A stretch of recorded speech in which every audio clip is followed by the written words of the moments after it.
భూమి మీద ఒక శోధకుడు ఉన్నాడు.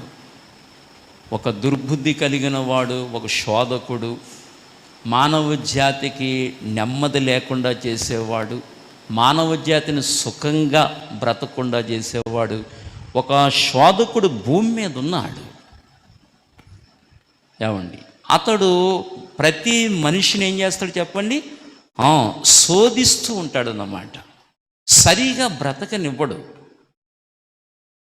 ఏ వ్యక్తిని కూడా సరిగా బ్రతకనివ్వడు. ఎవరిని మృంగుదున అని గర్జించు సింహము వలె వెదకుచు తిరుగుతూ ఉంటాడు. ఈనాడు మనం ప్రపంచాన్ని గమనిస్తున్నప్పుడు, లోకస్థితిని, లోక పరిస్థితులు, లోకము యొక్క పోకడ మనం గమనిస్తున్నప్పుడు చూడండి, అనేక కుటుంబాల్లో శోధనలు. కారణం, వాడు తిన్నంగా బ్రతకడు. మనిషి తిన్నంగా బ్రతకనివ్వడు. వాడికి ఏదో ఒక